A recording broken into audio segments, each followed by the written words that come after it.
Better throw some respect on my name. Gotta remind these folks on the daily, cause I ain't really been myself as of lately. My mind's evolving and my heart is changing. Starting to see the world how it should be. It's positively sweet. What's going on, everybody? Welcome to another episode of From Boys to Men. Back to you with another episode. Yeah, I got a lot of them going on today. But guess what else I got coming in from District 3? None other than PHS head coach from 1986 to 2004. He won numerous state championships and basically put Pensacola on the map. None other than Mr. David Williams. How you doing, David? Doing great. Thank you for that intro. Oh yes. Thank you know, when I'm in the presence of greatness and a legacy, they got to give them their dues because. Man, I know my uncle used to talk about back in the day, it was just PHS, Woodham, and Tate. Yeah. And Washington. Yeah. But like basketball-wise, you've done a tremendous stuff at PHS. And so we got to give you your flowers for the things you did already. I appreciate and everything. That. Thank you. So, tell us a little bit about yourself, Born and raised in Pensacola. Played basketball at Pensacola High School. I was fortunate enough to have my whole career at Pensacola High School. Went off to Southern University in Baton Rouge, Louisiana on a basketball scholarship. Had a chance to play professional, but I hurt my knee. Was drafted by the Phoenix Suns in the 7th round of the 81 draft. Thank goodness during that time they had 10 rounds of draft, so I got drafted in the 7th round. And I got into coaching after that when I couldn't play anymore. Got into coaching and coached 1 year at Southern and came back home and was volunteer coaching and helping out at Woodham and then Pensacola High School, and eventually got into teaching. And I was at Pensacola High School my whole career, 35 years, and after I retired I still felt like I had some gas in the tank, and I felt like I could make a difference in District 3, which is where I grew up and lived and worked and everything. And so that's why I ran for school board, and was fortunate enough to win the last election to be representative of District 3 School Board. Man, that is tremendous. So what all schools? Well, we have 12 schools. So it's about 7 or 8 elementary schools, one middle school, and 2 high schools. 2 high schools is Pensacola High and West Florida. We have Brown Barge, which is really not a district middle school. You have to apply to get that. And we have Lincoln Park and Inslee and Global and Montclair, and a lot of the elementary schools that run right through the middle of Pensacola and Escambia County. That's crazy. Cause I went to West Florida High School, and now I'm over there being the strength and conditioning coach for the basketball program. So I follow underneath your dishes. So basically, I'm interviewing my boss guy. Principal Shannon. So she's doing an outstanding job keeping it going. West Florida's. It's just an outstanding school. So we're trying to get everybody to on that level as West Florida. So what's the plans to get everybody? Because I know West Florida, they are like A school. A school forever. Forever. Since I've been there, that's the reason why my mama even wanted me to go there. She's like, you're going to get a good education. So how do we get every school to that level? Well, we got to get the message out too. There's so much competition right now with private schools and charter schools. Public schools is the biggest entity in not only in Escambia County but in our nation to educate our youth. I think we just got to do a better job of getting the great successes out there that we're doing. We have a lot of great students and a lot of good teachers and administrators, and we're trying to close up the achievement gap. And one way, you ask how we can do that, one way is we got to catch them early. That's one thing that I'm trying to do in District 3, catch the kids early. We got to teach them about conflict resolution, because as you know, that what happens in the community has been flowing over onto our campuses, and it's going to affect our students in some type of way. But we got to level the playing ground. We've got to make sure that those kids who don't have resources have resources. Those kids that don't have mentors get mentors.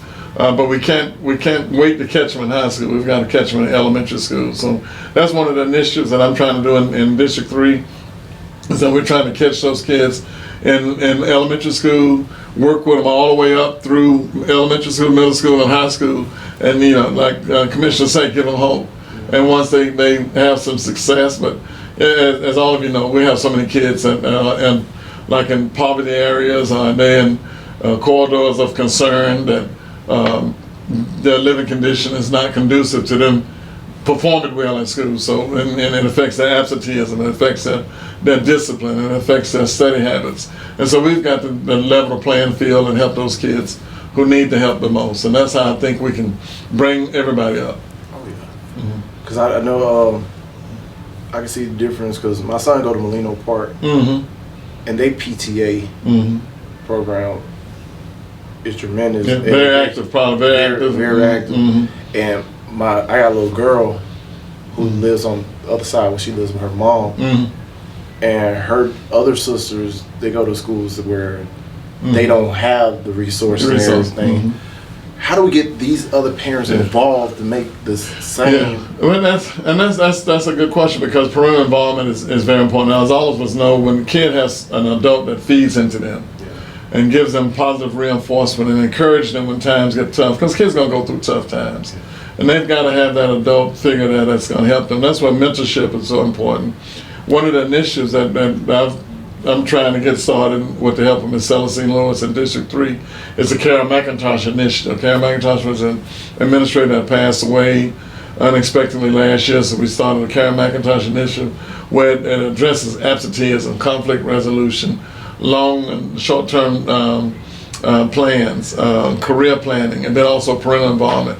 We're trying to focus on those 5 areas. I think when we can focus on those 5 areas and help those kids and before and after school programs. And then also I'm on the Children Trust Advisory Council as well, where we have many organizations like yourself that are doing things in the community. And they're located in District 3. They have after school care, they have weekend tutoring, and then they take care of transportation and other things. So we've got to build relationships with the people who need it the most, and that's what y'all are doing here. And I'm so impressed with what I've seen thus far here, how y'all are many facets, all the way from veterans to youth and everybody else in the community that's been housed in this building. It's going to make a difference, and I think we're on the right path.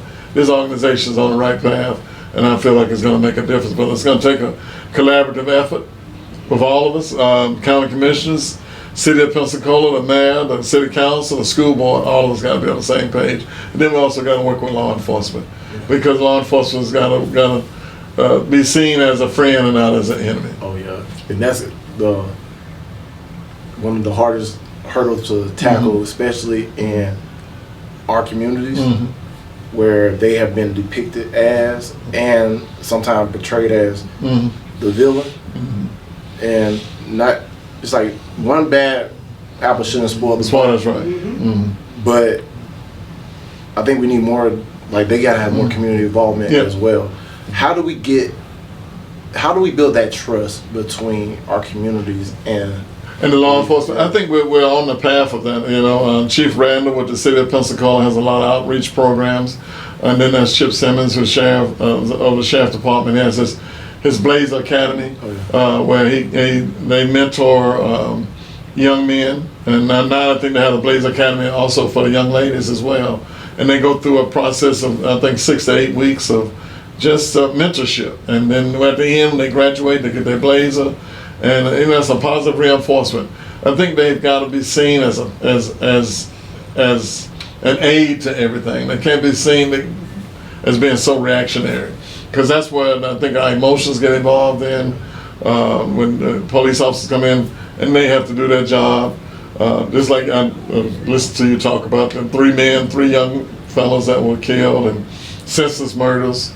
We've got to prevent that. I mean, we've got to get to the point where solving a conflict is not solved with violence, and that's why I think if we can get our young people in elementary school to understand conflict resolution, how to solve a problem, even when you're angry, even when you're upset, because I was taught, my parents told me, when you make a decision off emotions, 90% of the time you're gonna make the wrong decision. You can't make decisions off emotions, and that's what's happening a lot of times when the gun is in the kid's hand. He's emotional, pulls the trigger, and you can't bring it back. And you just touched on the point also about the guns being in their hands. Younger generations are being able to get their hands on weapons earlier and earlier. Mm-hmm. And that scares me as a parent, and my kids going to school. How can we change? Not change there. How do we put a stop to that? And that's good. That's a good question. It's a super question. When I grew up, and I'm much older than you, then the school system impacted community. Yeah. You know, we were, everybody had a neighborhood school, and you loved going to that school. Your brothers, your sisters, your uncles, everybody else went to that school. We've lost the neighborhood schools. But right now, what's happening in society is dictating what's going on in the schools.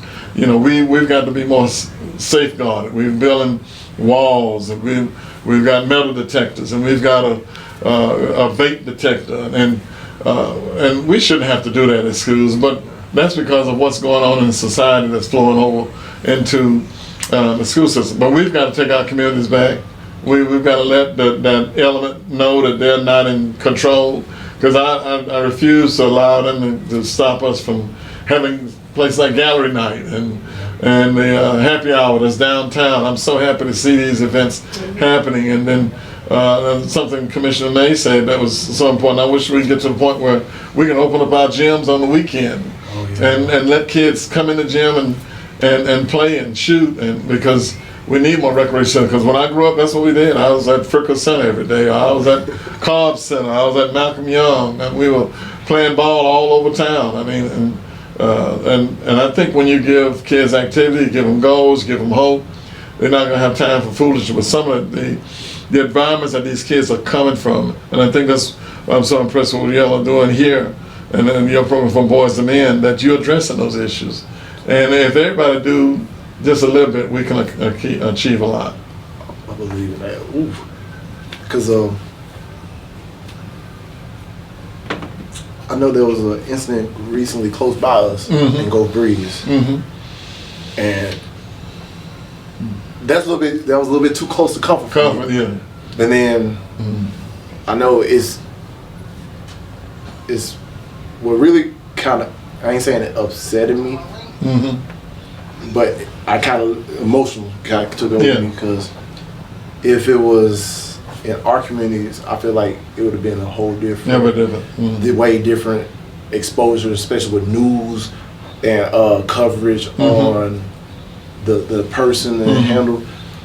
How do we get the media to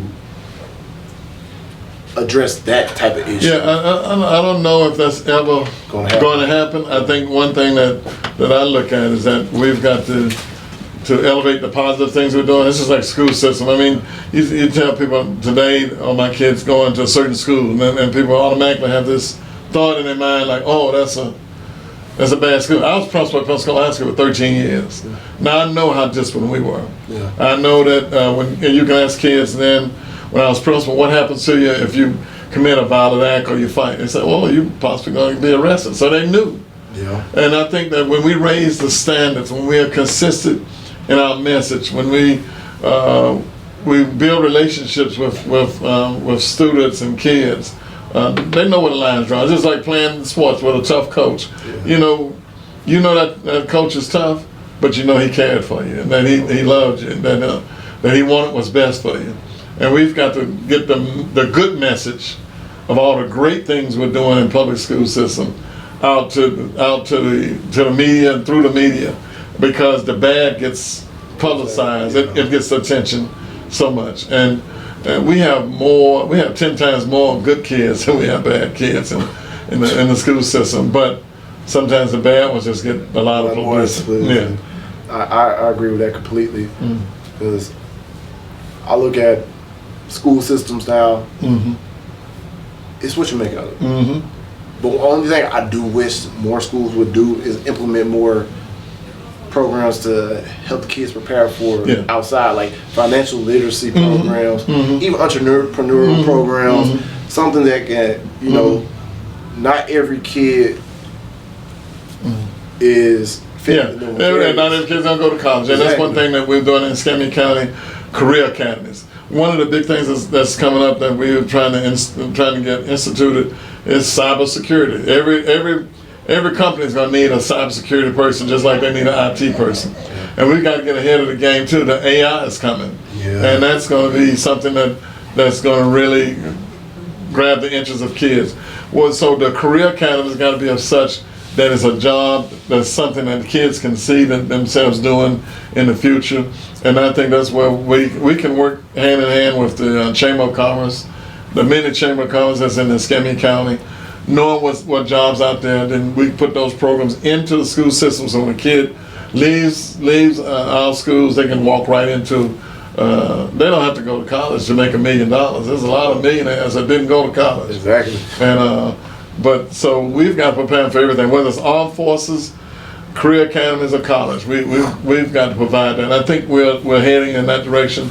We do have more career academies now, culinary arts, like I said, cybersecurity, early child. There's a lot of young ladies and young men too that are opening their own early childhood companies. They're getting the industry certification, and they can walk right out. As soon as they walk across the stage and see that diploma, they can start their career right up. And a lot of people don't understand like that route that can be taken. Because I remember me when I was growing up, going to school.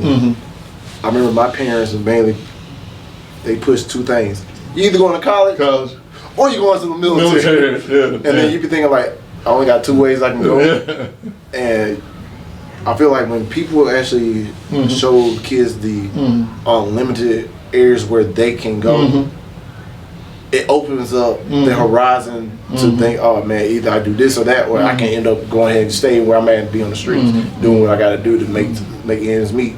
And then, because I feel like they put such high standards on those three things that if you wasn't one of them, you wasn't successful. And I think that's what we can take inventory of kids, what they're interested in, what kids like to do now. I mean, even like what's going on here with the podcast. I mean, there's a lot of kids that would love to do this production, be behind the scenes and do the technical part of it. I mean, those are things we're offering as well in the school system, and cosmetologists, another thing, doing hair and nails and facials. We've got to meet the kids where they're at and offer those to them and see if they like it. Then they like it. Let's get the resources behind them and make it happen for them. Because that's what I love about being a part of this Leah Gibson Foundation. Because especially with the head of the youth program, Mr. Tevin Pageant, he big on trying to make sure they understand they got more options than just college and military. Because me and him talk all the time about all he was focused on back then was just sports. And you know, once someone have they focus on one thing and that one thing ends, there do come some type of period where you just lost back. So my one plan I had didn't work out. Not what I'm supposed to do. It's like what you were saying when you were talking about when you went in the military and you saw the world. You realize that, man, there's a lot out here. And I think we've got to do our best to expose our kids to that world. And I think once school become meaningful, you know, I did an interview with kids when I was principal. You know, what is it? What barriers stop you from being a good student or performing at your potential? There was no interest. They weren't involved in sports. They weren't involved in any clubs. They weren't cheerleading. So we asked them, well, what do you want to do? They said, I want to play in the band. They said, why don't you play in the band? I said, I can't afford the instruments. So we went out and we raised money for instruments. And so that's the type of thing that we have to do, because when kids become involved in things, life and school becomes more meaningful. And they have a reason to go to school. You know, like when I played basketball in high school, man, I went mainly because I love playing basketball. I mean, it kept me in school. I know I had to keep my grades up. I had to be in school to be able to play. So school was more meaningful for me. And that's one thing I think we've got to just, like I say, open up the world to these kids and expose them to many different facets and just let their imagination go. Because like when I was hearing you and not Pastor Nate, Commissioner Nate, talk, that you know, there's a lot out there for kids, man. We've got to expose them to it, and we've got to give them that opportunity to do those things. So, you know. And touching on what you were just saying, because God created us not to be walk through life alone. Mm-hmm. That's either with friends, that's with relationships, that's with everything. We're not supposed to be alone. Mm-hmm. So I think, like you said, getting kids involved early on in something in school, giving that community where now you got your own little clan that you're moving with and you're growing with, because you gotta get out the comfort zone. Well, I'm encouraged, man, when I see the programs like what y'all are doing out here, and many other programs that's in the city and the county, man. It's encouraging because, and as many young people, and I'm an old dude, so as many young people like yourself who have stopped and say, you know, I want to do something, I want to help, and that is so meaningful and it's so encouraging to our community. So I just want to applaud y'all. Y'all keep doing what you're doing. Sir, thank you so much, Mr. Williams. Is there anything else you want to leave these people with on this podcast? Well, I think that just stay tuned for District 3. We're going to be having some initiatives coming out. I'm going to have town hall meetings in the fall. That's going to be at a lot of the District 3 schools. This past year I did something at Lincoln Park. We did one at Principal High School. I plan to do more. And I want people to have information to hear the good things that we're doing in the school system, because one of the things we got to do, we got to change the perception of what people think public education is, and then also the perception that we're not performing as well as a private school or a charter school, and we're doing just as well or better in many aspects of that. And we're putting a lot of kids in college, a lot of career opportunities, even from ROTC, they're going into the military directly out of high school. So I want people to know that in public education, under the leadership of our new superintendent, Mr. Keith Leonard, we're headed in the right direction. It's going to take all of us to do it, though. It's going to take law enforcement, school system, commissioners, city, all of us together doing it, and many of the entities like yourself and this program to make a difference. I'm excited. Hey, I just caught something too, though. The two high schools you actually coached at, they in your district now. I just realized that. Yeah. Because Woodham was, Westmoreland was Woodham. And then PHS was. Yeah. So it's kind of full circle. It came full circle. I mean, and I'm so thankful to be in District 3. I'm so familiar with District 3 because, like I said, I grew up in District 3 and went to school. My whole career has been there. So if I don't know you in District 3, I know somebody that knows you in District 3. So the familiarity that I have with all of my constituents in District 3, I think is a plus. And people they call me. I mean, so a lot of them know me by David. I'm gonna call David. They don't say, David say, I'm gonna call Coach. Oh, yeah. And so I think the relationship is built there. And I don't want to disappoint them. I want to make sure that I'm doing all I can to help and make a difference. And that's why I ran to be school board member in District 3. Are you going to run next term? And it's term limits. My next time is to run in 2026, I believe it is. Oh, yeah. So I got a little time to go. Commissioner Mayer is up for re-election this term. So they've just passed and legislation passed that you only can go 2 terms. So my first term and second term, that'd be it. So you can do 8 years, but I'll be glad to pass baton by that time to somebody else. So, yes, sir. So if you want to run, let me know. I think I don't live in District 3. I live in the District 1. Okay. I'm in District 1, but you never know. Hey, whatever. That's right. Hey, you never know. That's right. Life may change by that time. May land in my lap where. That's right.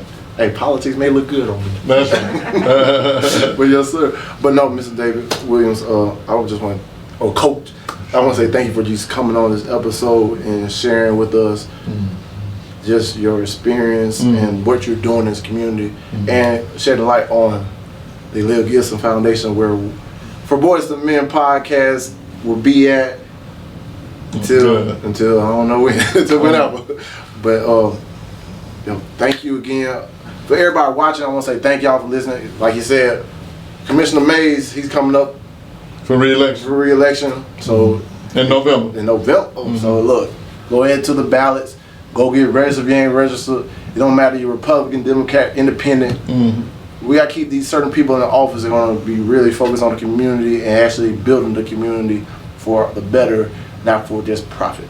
So we try to keep these people in so they can keep shedding light on the things that need to be shed light on. So I want to say thank you again, Mr. Williams. Thank y'all for watching. Like I said always before I leave, dream big dreams because small dreams have a little magic. And how big would you dream if you know you couldn't fail?